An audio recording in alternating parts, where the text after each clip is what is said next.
여러분 안녕하세요. 안녕하세요. 2022년 10월 전국연합 학력평가 3학년 국어 해설을 맡은 저는 남궁민입니다. 저는 김철회입니다. 수능 전에는 이제 마지막으로 우리 둘이 한 화면에 잡히네요. 네, 한 30여일 남았는데요. 네. 긴장되고 힘들 그렇습니다. 때고 지칠 때고 막 그럴 때입니다. 이제 해마다 그런 생각이 들어요. 10월 학평은 그 어느 때보다 마인드 컨트롤이 좀 필요한 때다, 중요한 때다 이런 생각이 듭니다. 맞습니다. 그냥 점수만 보고 그래서 사실은 그냥 지나치는 경우들이 많은데 점수보다 이 시험 문제와 관련해 가지고 자신의 약점을 파악하는 걸 정말 어느 때보다도 사실은 여러분이 철저하게 잘 해야 하죠. 꽤 많은 학생들이 의지가 약하면 몰라. 이제 진짜 지쳤어. 10월 학평은 몰라. 대충 시험 보고 말 거야. 막 이렇게 하는 경우들도 있거든요. 그러지 말아야 됩니다. 네. 혹시 그렇게 시험 보고 근데 보통 그렇게 시험 본 사람들은 여기 와서 우리 얘기 듣지도 않아요, 그죠? 그렇죠. 함께 공부한 학생들은 일단 기본적으로 약점 딱 찾아서 맞아. 그에 대한 보완 잘해서 그래. 수능 정말 맞아. 잘 볼 학생들이죠. 아유 착하다. 네. 아유 귀엽다. 자, 칭찬합니다. 일단 전체적으로 총평 한번 얘기해 볼까요? 어떻습니까? 네, 전체적으로 보면 아무래도 난도가 지난 9월 모의평가보다는 이제 조금 아마 좀 쉽게 느껴졌을 수도 있습니다. 그런데 상대적으로 이제 또 문학보다는 독서가 조금 이제 어려졌다는 평가가 이제 더 있는 것 같고요. 그런 측면에서 또 이제 수능에서도 독서가 또 더 어려울 것이기 때문에 그에 대한 또 대비를 잘 해야 되지 않을까 싶어요. 네. 근데 문학도요. 사실은 좀 부분적으로 좀 세부적으로 들어가 볼까요? 저 문학이 좀 이따 할 테니까 그럼 독서부터 먼저 얘기해 보시죠. 네. 그렇죠. 독서에 대한 얘기를 먼저 좀 드리면 이 독서와 관련해서 이제 여러분이 좀 크게 신경 써야 될 건 뭐냐면 4번에서 9번 세트 이 법 관련 내용 지문이 있는데 그 지문 나의 글, 이 주제 통합 세트 나의 글에 이 문단 같은 경우에는요, 1문단에 제시되어 있는 정보를 바탕으로 해서 감추어져 있는 정보들을 좀 생각을 해서 추론을 해가지고 그 내용을 이해를 해야 6번도 잘 풀고 7번도 잘 풀 수 있었어요. 그게 요새 트렌드죠. 요즘 제일 중요한 트렌드. 감춰놓는 게 수능에 굉장히 아주 중요한 트렌드거든요. 그래서 그 감춰져 있는 정보까지 내가 잘 생각해서 추론해서 이해하고 그 내용을 문제에 적용해서 문제 선택지 하나하나에 대해서 논리적 판단을 잘 했는지를 꼭 이번 시험을 통해서 여러분이 잘 짚어봐야 합니다. 그와 관련해서 약점이 발견됐다?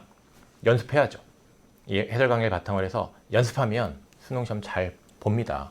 그리고 그와 이제 유사한 것이 또 이제 어디에 있냐면 기술 세트에 있어요. 이 컴퓨터 관련 세트도 마찬가지로 아무래도 지문의 분량 자체가 이제 이게 딱 정해져 있다 보니까 감춰놓은 것들이 이제 생기게 되는데 그런 것들을 또 잘 이해하고 그럼으로써 이제 문제까지 그 정보들을 가져다가 잘 또 이해를 하고 풀었어야 됩니다.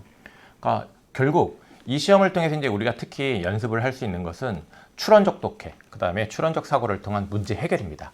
그 지점에 대해서 여러분이 유념해서 독서에 대해서 마저 준비를 잘 하기 바랍니다.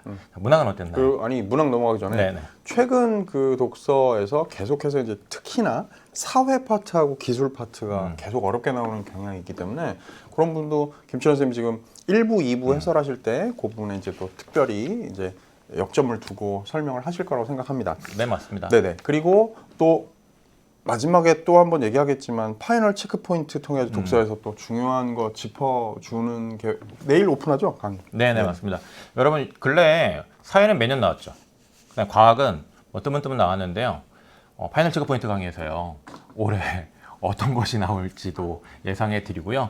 그리고 남궁 선생님이 얘기하신 것처럼 그런 포인트를 또 잘 짚어줄 거니까 함께 잘 공부하면 좋겠습니다. 네, 문학 얘기해 봅니다.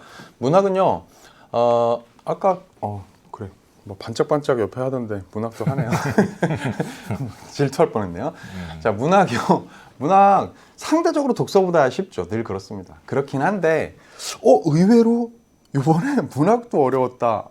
또 어떤 학생들은 좀 번거롭고 짜증났다 이런 느낌을 받는 학생들이 있었을 겁니다. 왜냐하면 낯선 작품들 많죠. 지문도 상대적으로 좀 긴 편이었거든요. 그러다 보니까 읽을 거리가 많아지고 심적인 부담, 인지적인 부담으로 작용하다 보니까 안 그래도 독서 때문에 시간이 쫓기는데 문학이 너무 많은 걸 읽고 너무 많은 걸 생각해야 되는 그런 시험이었기 때문에 그런 느낌이 들었을 겁니다. 그래서 만만치 않았을 거예요. 문제들은요, 사실은 그렇게 어려운, 진짜 이건 진짜 어려운데 이런 건 거의 없습니다.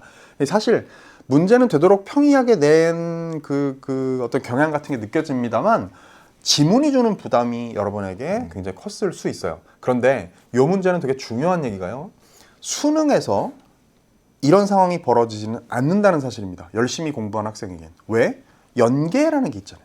지금 이거는 여러분이 다 그냥 모르는 작품들을 7작품을 만났기 때문에 힘들었던 건데 연계에서는 아마도 3작품이 7작품 가운데 3작품이 연계 출제가 될 것이기 때문에 철저하게 그걸 공부해서 알고 있는 사람은 그 지문을 읽고 해석하고 감상하고 이럴 수 있는 시간을 그래야 되는 시간을 다 통째로 절약할 수 있다는 얘기거든요.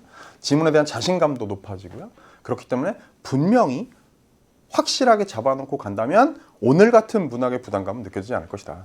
네. 그리고 아울러서 아까 말씀드렸던 것처럼 독서에서 파이널 체크포인트 김철현 선생님이 뭐가 나올지를 짚어주고 계시듯이 저도 문학에서 올해 연계 출제 뭐가 될지를 열심히 노력해서 고민해서 파이널 체크포인트 그리고 약점 공략 여름의 사실 그때부터 약점 공략에서부터 고전 문학 그리고 파이널 체크에서 현대문학으로 해가지고 여러분한테 뭐가 나올지를 최대한 예측이 적중할 수 있도록 열심히 자료 만들고 강의해놨기 때문에 꼭 참고하면 좋겠다는 말씀 드립니다.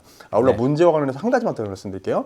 문학 문제 여러분이 틀린 문제들을 가만히 잘 생각해 보세요. 내가 이걸 왜 틀렸는지를 곰곰이 따질 때 2가지 스타일이 있습니다. 보통 답이 없어 보여서 못 찾겠어서 내가 아무거나 소위 찍어서 틀린 문제가 있고요. 답이 2개 정도 이것도 맞고 저것도 맞아서 헷갈리는 경우가 있거든요.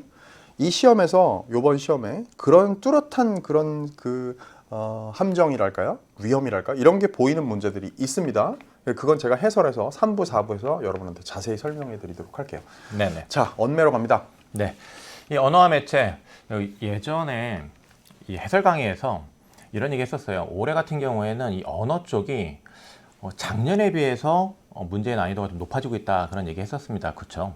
기억날 거예요. 특히 이제 평가원 출제한 6월 모의평가, 9월 모의평가 이제 그랬는데 뭐 이번 10월 학평에서도 나름 좀 언어 쪽을 난도 있게 좀 출제를 하려고 했던 그런 흔적이 보여요. 35번 같은 거. 네, 그렇습니다. 그래서 그런 복잡한 요소를 적절하게 정확하게 잘 분석을 해야 되는 그런 그 언어 문제들 있으니까 그 문제들에 대해서 분석 잘할 수 있는지 체크하는 것이 이제 꼭 필요하고요.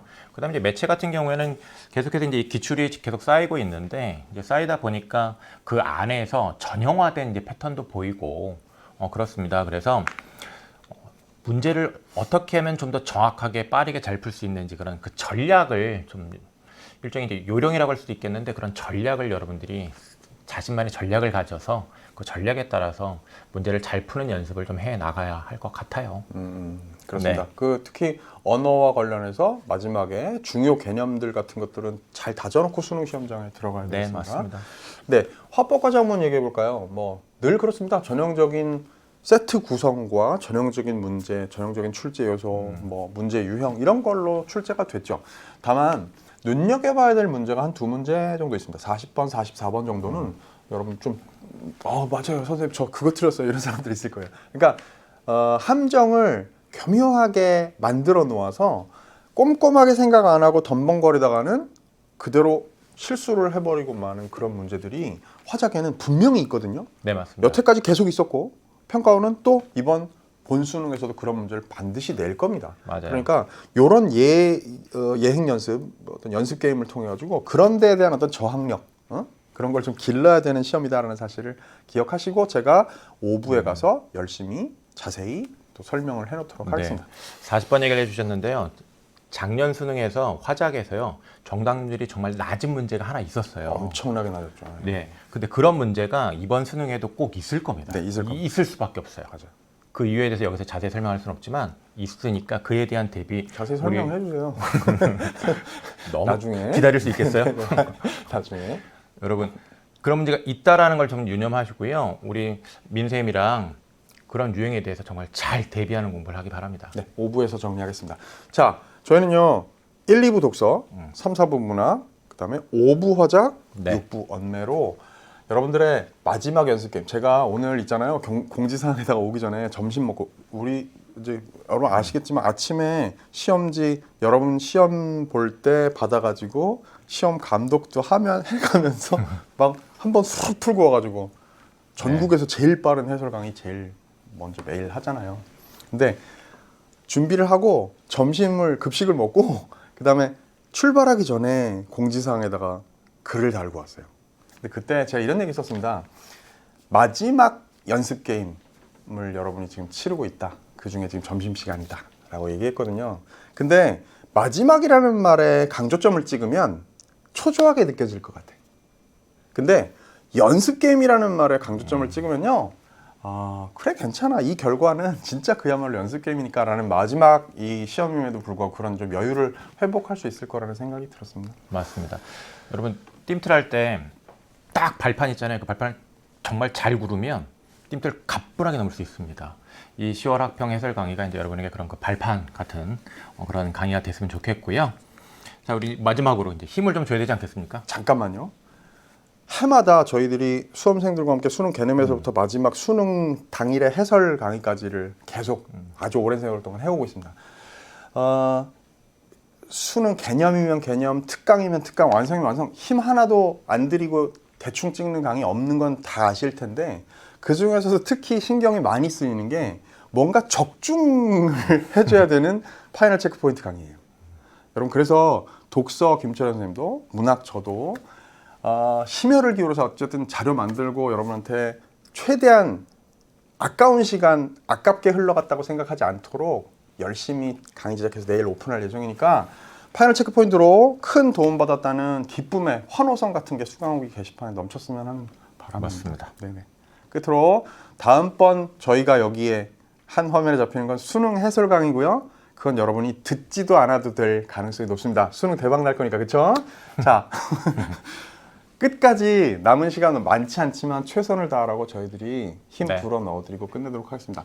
자, 우리 전국의 수험생 여러분 기운 내십시오. 파이팅입니다.